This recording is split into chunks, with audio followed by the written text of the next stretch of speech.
You're listening to episode number 85 of the Transform Your Life from the Inside Out podcast. In this episode, I talk about why you're not a prisoner of your circumstances, but you're a prisoner of your interpretations. If you've ever been stuck anywhere in life and you felt blocked, then you're going to want to listen to this episode. Hi, I'm Jim Fortin, and you're about to start transforming your life from the inside out with this podcast. I'm widely considered the leader in subconscious transformation, and I've coached super achievers all around the world for over 25 years. Here, you're going to find no rah-rah motivation and no hype, because this podcast is a combination of brain science, transformational psychology, and ancient wisdom all rolled into one to take your life to levels you've never thought possible. If you're wanting a lot more in life, to feel better, to heal, to have peace of mind, to feel powerful and alive, and to bring more abundance and prosperity into your life, then this podcast is for you, because you're going to start learning how to master your mind and evolve your consciousness. And when you do that, anything you want then becomes possible for you. I'm glad you're here. This episode, you're not a prisoner of your circumstances, you're a prisoner of your interpretations. This episode has the power, the literal power, to transform your life if you really dig into and you explore this episode. And the interesting thing about this episode is also about interpretations, because you're going to be making interpretations about what I'm saying in this episode about interpretations. Let me ask you a question here. If I said to you, what do you think of this podcast? I'm going to be quiet here for a second. Just, what comes to mind as you think about this podcast? And like I said, I'll be quiet here for a second. What comes to mind? Well, what I want you to notice is what came to mind, and I don't know what came to your mind because there's a lot of people that listen, but if you're like 99.9% of people, what came to your mind was simply an interpretation. And interpretations are actually your perceptions and your beliefs about whatever it is that you're thinking about. Speaking about this podcast, to give you just, to concretize this. And by the way, if you have not and you've listened for any amount of time and you really enjoy this podcast, please go and leave a positive review. I would really appreciate it because it helps me reach more people. But when you think about the reviews, at least on iTunes, you think about the reviews on the podcast. If you look at the reviews, and I'm very grateful because, I don't know, there are 550 or something, I don't know how many, and most of them are 5-star reviews. There was one person that said, actually many, I don't know, a long time ago, and as I said, I don't read them all. I only use them for social proof to help me reach more people. But somebody on this podcast said I'm a bad person. Well, you know what? All the people that say I'm a good person, the people that say I'm a bad person in the reviews, nothing more than an interpretation. Your entire life, for the most part, is an interpretation. See, interpretations are your subjective evaluation or experience of the world. And facts, which are very far and few and in between, because if you look back, when I ask you what you thought about this podcast, and if you recapitulate that in your mind, when I said, what do you think of this podcast? Notice what you think of this podcast, for the most part, is not factual. A fact is something that's universally verifiable. So what you were thinking probably, most likely, wasn't a fact. Now, a fact would be I listened to Jim's podcast, and as a result, I stopped smoking, or whatever it is, a behavior change. Okay, we could say that's a fact. But if you look, if I ask you what you thought about the podcast and you said, wow, it dives deep, it's helped me do this, it's changed my perspective on the world, well, then we even have to look at how much of that changing on the perspective of the world is an interpretation versus a fact. Your life, for the most part, is one big interpretation. And there are very few facts in your life. And most people like to argue, well, some people, I'd say some, like to argue that. But when you really just sit down and you get very objective and you look at your life, most of your life, quite literally, has nothing to do with facts, which we'll talk about here, as we go through this episode. Okay, so interpretations, where do they come from? Well, we start with perspective. Let's say that we're standing on a street corner. Well, let me go here first. We go from perspective to perception to interpretation. Now, let's say we're standing on a street corner and you see an accident. Well, what you see in that accident is going to be based upon where you were standing on the street. Were you on the northwest corner, the southeast corner, the four corners? Let's say that's a four-corner intersection. Where you're standing, your perspective is going to determine what you perceive. And then what you perceive is going to determine what you interpret. And then what you interpret is going to be, obviously, the foundation for what you believe that you saw. I also want to point out, and this episode's not about it, but I've watched a lot of videos and stuff like that, documentaries on brain research, is that it's so easy to deceive human beings. I mean, you look at magic and you look at sleight of hand. It is so easy to deceive human beings.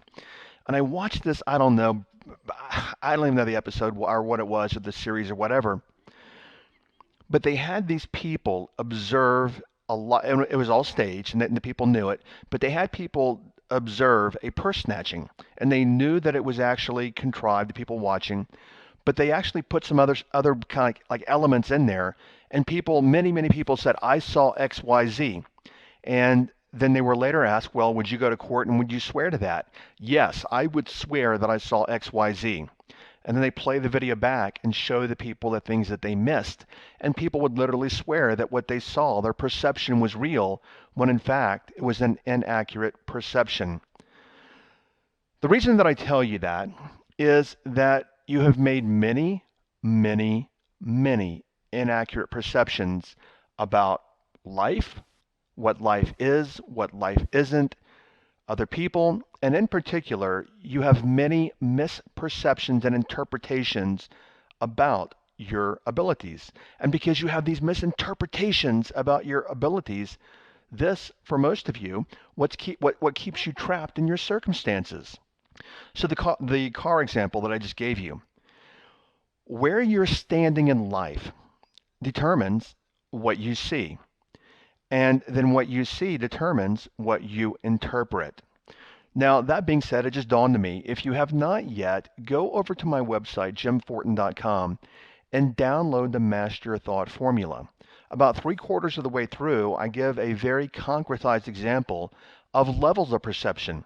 And a short metaphor here would be, is if you're on the ground level of a building and you look out the front door out onto the street, and let's say the building is 50 stories tall, but you go to the roof of the building, you're at the same address, you're at the same physical address, but you're going to have different interpretations based upon your perceptions, based upon your perspective of whether or not you're in the lobby, you're in the parking basement, or you are on the roof of that building.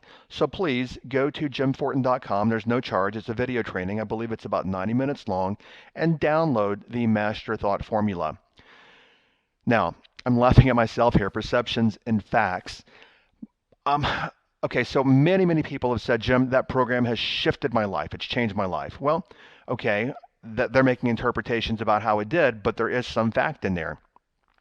When I said I'm laughing at myself, I was going to say, but I'm kind of stumbling here. But my interpretation also, based upon all the feedback that I get, is that this is the program I'm talking about, the Master Thought Formula, is one of the best programs I've ever put together that helps people shift their lives. So interpret your way through what I just said, but whatever you do, if you haven't yet, go download the program and go through it. But just don't go through it once. Go through it again and again and again. I mean, honestly, it's something that I've mastered in my life because of my life and the opportunities that I've had. And it's a very easy formula for me to use at this point in my life, but you use the formula and the Master Thought formula, and that in itself will significantly transform your life. Now, speaking of life, where you're standing in your own life right now, wherever you are, whether you're in perfect health or you're not, or you're a billionaire or you're a famous person or you're not famous or you can't afford to put tires on your car, or you live in a $3 million home. It doesn't matter. Wherever you are and wherever you're standing in your own life right now is a reflection of your interpretations about what life is and what it is not. The best example, two people. Two people could lose their money. Let's say that two people have $1,000 in their pocket. Actually, this dawned on me. I'll give you the example. I I I don't know how long you've listened to the podcast, but I grew up poor. We grew up working class, and this day and age, I do quite well financially. So the example that I'm going to give you here is two people. Literally, if I lost $10,000 tomorrow, I mean, if I had 10,000 cash in my pocket and I dropped it and I lost it, I wouldn't think twice about it. That would be my interpretation. I mean, who cares? $10,000? I don't care. I'll give you a real example right here. All right. So I office out of the house, and I'm going to actually say this. But for in 2018, I rented an office, just an executive suite, because I just wanted it to shoot video, and I rented from a company called Regis here in the U.S., but I think they're international, REGUS. And my interpretation, and I actually got on LinkedIn and found a thread that had like 300 reviews about them, and they were all mirroring and reflecting what I'm saying. The most unethical people in the world. I mean, they were extraordinarily hard to deal with. And if you're ever looking at renting office space, I would do my own due diligence, go to LinkedIn, type in Regis, and read like the massive amounts of negative reviews. I mean, these people are bordering on criminal in terms of like not discontinue, like they wouldn't discontinue billing, and they kept billing, and et cetera, et cetera, et cetera. But here's the thing. Let me go here with the conversational loop that I started. I have a $3,800 deposit with this company when I started 2 years ago. And it's kind of ludicrous that I say it, but it is what it is. But when I ended the lease a year ago, these people are so difficult to deal with that they owe me 3,800 bucks. And for you, that might be a lot of money. So interpretations for me, I haven't even called because they're so difficult to deal with, and I even not even had anybody on my team do it because they're so challenging that I'm like, I don't care. I've already written it off on my taxes. It's 3,800 bucks. I don't care. But that's my interpretation of $3,800.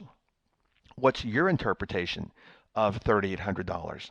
And then you could even make interpretations about what the story that I just told you means to you based upon your interpretations even about yourself or money or how people manage their money. So notice, well, actually, this worked out pretty well, the story I shared. Notice all the interpretations because you can make interpretations about the 3,800 and what it means or doesn't mean. And you can make interpretations about what kind of person I am or money manager that I am that I haven't called and gotten my 3,800 bucks back because my interpretation is it's not worth me spending 4 hours on the phone with these people that are just not really, really ethical people. So anyway, that actually worked out pretty well. As I said, that demonstrates that two people can have the same experience, think about the same thing, and have two very different interpretations. You look at the world around us, and I live between Dallas, Texas, and Arizona, and I go back and forth. And if Dallas, Texas, they say is the buckle of the Bible Belt.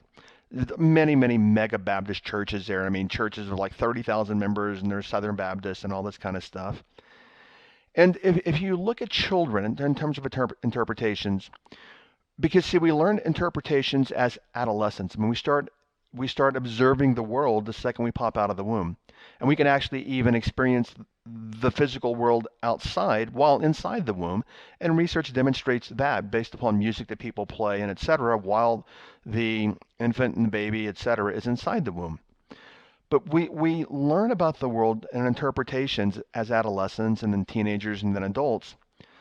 And as I said about money a couple of minutes ago, you can have two different people. Let's say that I grew up poor and somebody else grew up rich. We have two very, very different interpretations about even what money is or how easy it is to make. I'm going to come back to the example of I had here in a second, but another example popped in my mind. There were two brothers. They were twin brothers back in my 20s. They were just good friends of mine. We actually all met wedding tables together back in the early 90s. And Troy and Eric, they grew up at Country Club of the South and outside of Atlanta. Very, very wealthy country club. They both got Corvettes in high school and Rolexes when they graduated from college. And, I didn't have any of that. I mean, I had a little beat up truck in high school, I mean, in college and high school. And I didn't get a Rolex when I graduated from college. But we became good friends and we hung out a lot. And I would watch them spend money in a way that, in my interpretations, they were reckless with money. But what I want to point out is all they were doing is spending money, and they had interpretations about how they were spending it and what it meant, and I had interpretations about how they were spending it and what it meant. But plain and simple is nothing more than spending money. Now, the example that I was going to give you a few minutes ago was about, the religion in the world. Is you could have a child, I mentioned that the mega churches in Dallas, you can have, a child that's raised devout Christian. And guess what? They're going to have different interpretations about the world than somebody that's raised fundamentally perhaps Jewish or Muslim or anything or Hindu.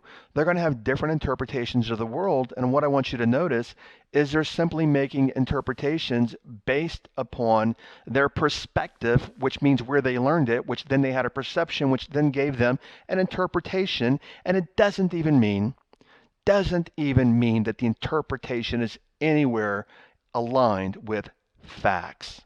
So just be aware of that. So I want to ask you right now, if you could, tell me 100 facts about your life. Now, of course, I can't stop and say, you may be in traffic, and I'm just, thinking aloud here. Tell me 100 facts about your life. And you could say, well, I'm a male or I'm a female and I live in New Jersey and I went to college. But I'm going to share with you that if I ask you to put 100 facts on paper, you might be able to do 10, 15, maybe 20. And after a while, your facts start getting clouded. Because you could even say, if I said, tell me a fact, you could say, well, the sun comes up in the east. Well, that's a fact based upon perspective. Because guess what? If you're on the moon and you're looking at the earth, there is no east. Therefore, it's not a fact that the moon comes up, not the moon, the sun comes up in the east, because the perspective has changed. And when you look at your life, there are so many things that you might think are fact that are actually not fact, but they're perspective and perception and interpretations. And then what many people do, is they take their interpretations and they declare the interpretation as real, and that interpretation then becomes their belief, and then they become trapped in that belief interpretation about the world, and they live their entire lifetime with a bag over their head, and they don't even know they're living with a bag over their head. So how about this? Tell me what you think about abortion.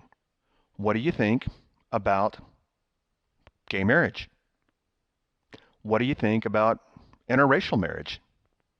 What do you think about the ease of making money? What do you think about people in the U.S. that are politically conservative? What do you think about people that are politically liberal? What do you think about climate change? Is it real? Is it not real? Is it happening? Is it not happening?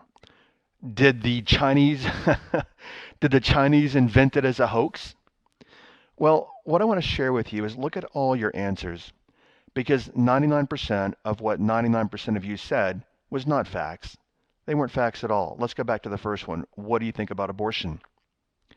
So you could say, well, abortion it's fine with me. It's a woman's right to choose. Or you could say it is wrong. It is against the Bible. And then you have to look at, well, okay, is that a fact? And then actually the Bible's been through many, many translations, which are interpretations. So how factual is that in the Bible? And then go to a bigger picture which I'm not even going to go there in this particular episode, is the fact or interpretation about religion in itself. So what I want you to notice, it then becomes a gray area. But my point of walking you through all of that is I want you clearly from this episode, to observe and absorb and understand that wherever you are in life, whatever you have, whatever you don't have, is not a matter of circumstance, it's a matter of interpretation. I used to say, as many of you may say, I'm so stuck. I'm stuck in life.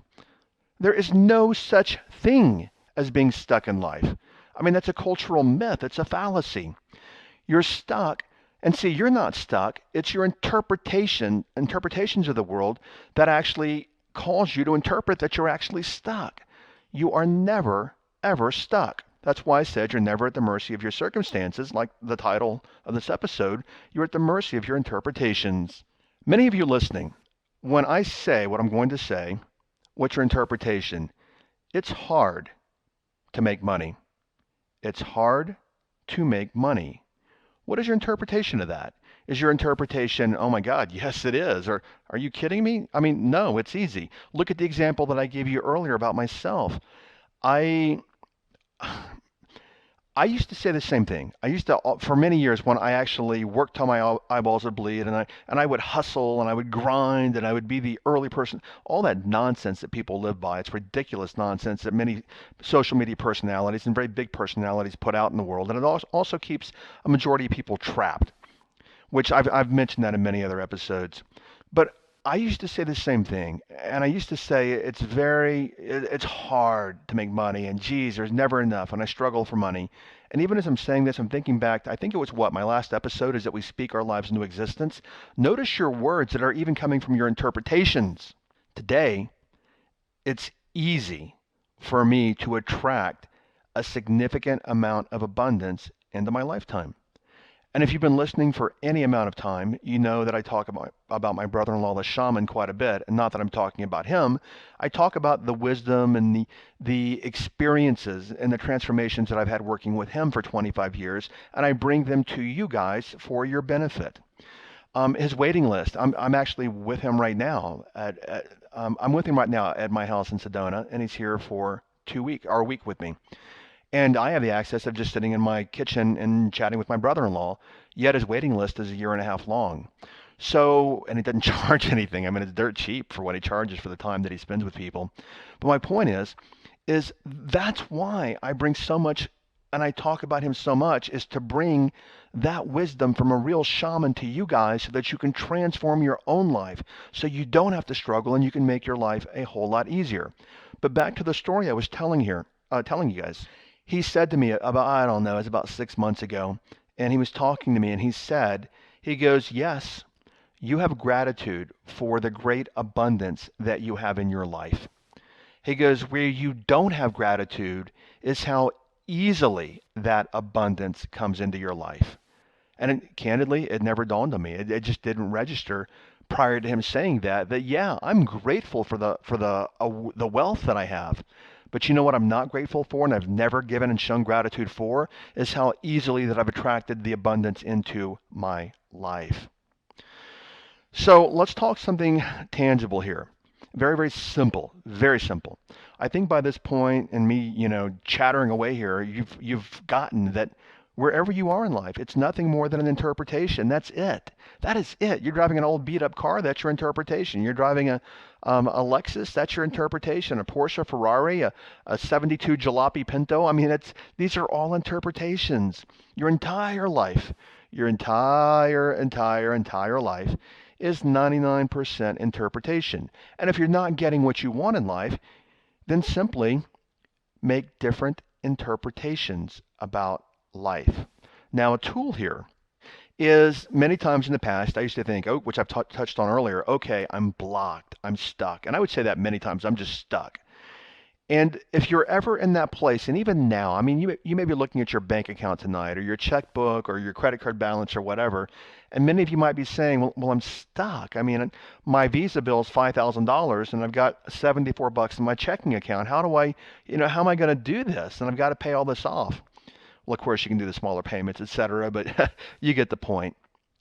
What I want you to notice is even that thinking in that scenario is nothing more than interpretations. And any time, it doesn't apply to me so much anymore because I've learned to master this, so to speak. But early on, when I started learning all this, anytime that I was blocked, many times I'm just being transparent, there were years that I stayed blocked for years. Many years ago, 2.5 decades ago. I mean, I look back and I'm like, holy cow, Jim. I mean, you just stayed on the same hamster wheel for 3 years. What the hell is wrong with you? But the reason I stayed on the hamster wheel is because I always thought, well, I can't do this because of that, which is circumstance. I can't have that car, but I can't have that job because I don't have the money to have the kind of car to go see clients, or you get the point, et cetera, et cetera, et cetera. But I was always working by circumstances, never recognizing that it's the interpretations of the circumstances which create new and different circumstances. So what I'm sharing with you, a tool here, is that wherever you're blocked in life, you're not blocked. Whatever the circumstances are, if they're not working for you, guess what? It's the interpretations creating the circumstances. So here's where I go to. In the past, I would say, you know what? I am where I am. I'm stuck. I'm blocked. I'm upside down. I'm in the mud. I can't pay for my tires or whatever. I'm here because I'm making interpretations.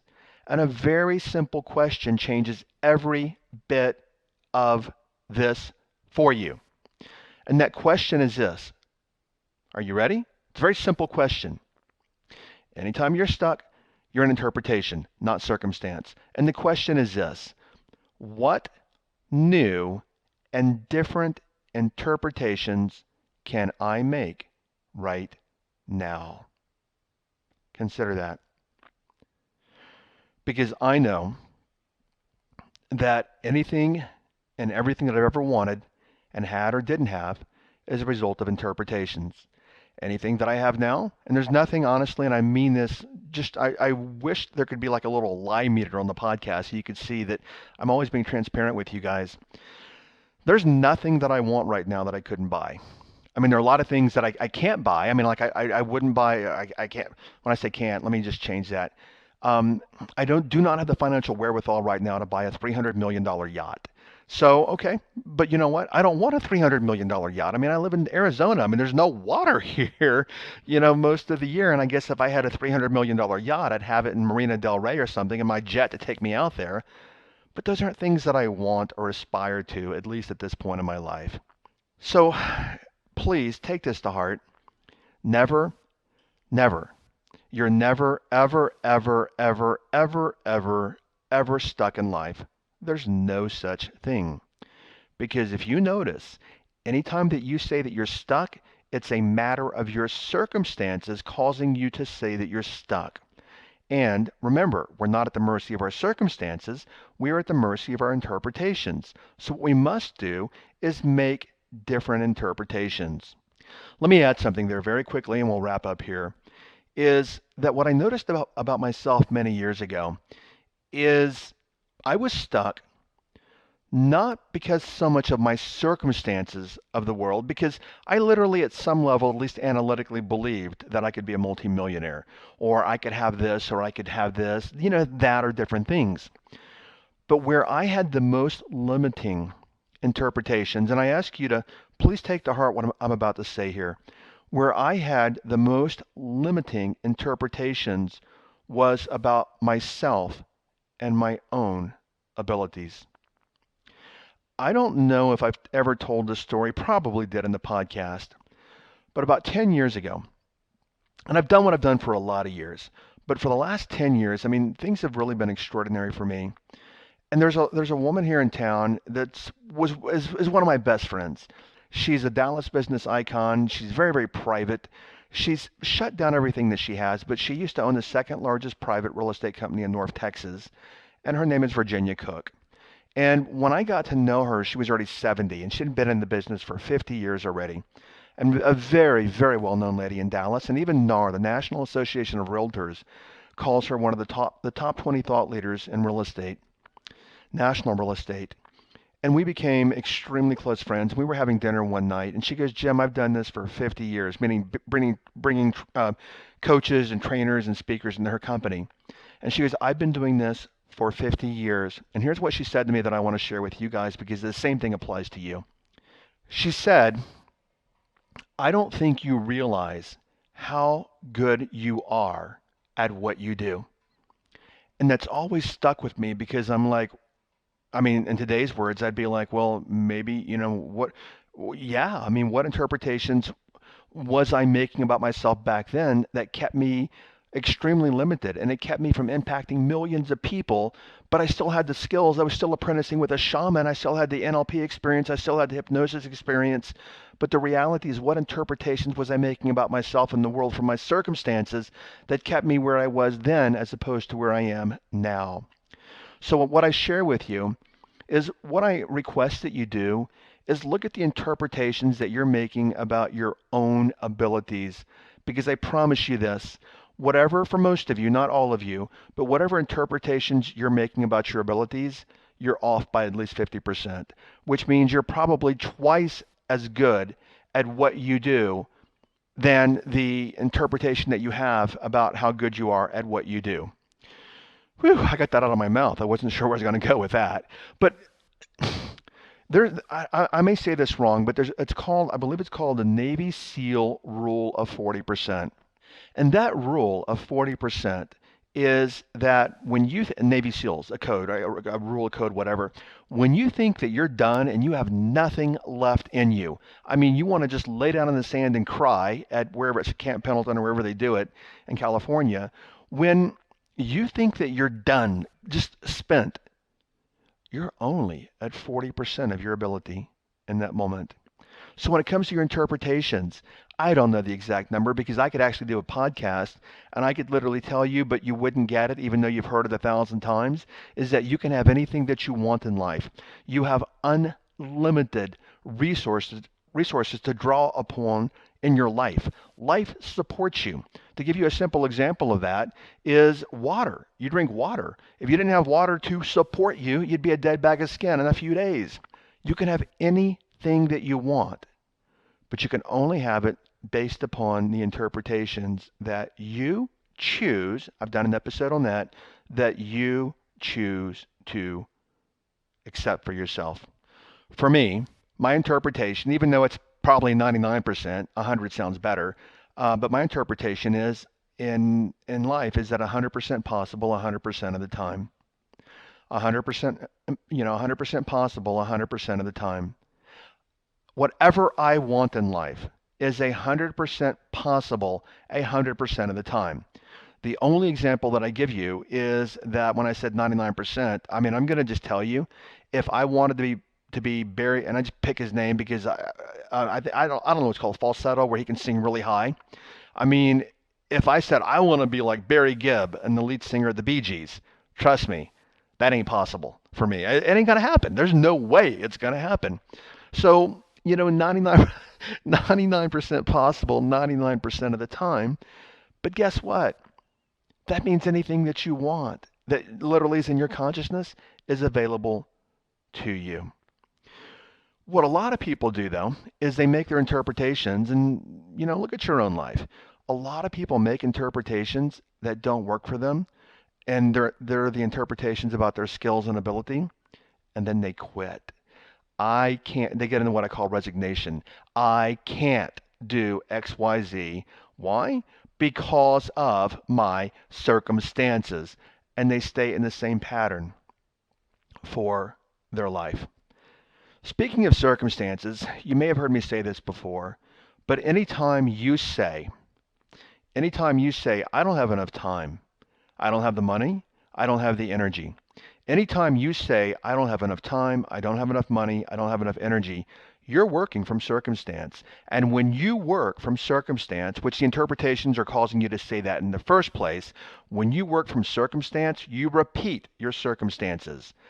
And I'm going to say it again because I think pretty much everyone listening is like, yeah, I get it. No, you don't. You understand it, but you don't know it. That's why you do the same stuff over and over and over and over again. And then you say, well, this isn't what I want. Well, the reason it happens is because you're working from circumstances, and your circumstances are, created by your interpretations. Change your interpretations. Your transformational takeaway this week is that you're never at the mercy of your circumstances. You are at the mercy of your interpretations. Alrighty, next podcast on Wednesday. I'm excited about this title as well. The title of the next episode is that you're the creator and the solution to all your problems. Okay, thanks for listening today. Make it a great day today, and I'll catch you over on another episode. Bye-bye. Thank you for listening to this entire podcast. If you're the kind of person who likes to help others, then share this with your friends and family. You know, if you found value, they will too. So please share via your social media channels. Also, if you have questions, I'm here to assist. You can email me questions to support@jimfortin.com, and I may even use your question for a future podcast episode. Also, if you want transformational content like this daily, connect with me on Instagram. My Instagram name is I am Jim Fortin. Finally, I do have a personal request. I believe that we're all here to help others and to grow and evolve ourselves. Together, you and I, let's help more people. If you would please leave a review on iTunes, and a good one by the way. I'd be grateful, and through your assistance together, we can transform more lives. Thanks for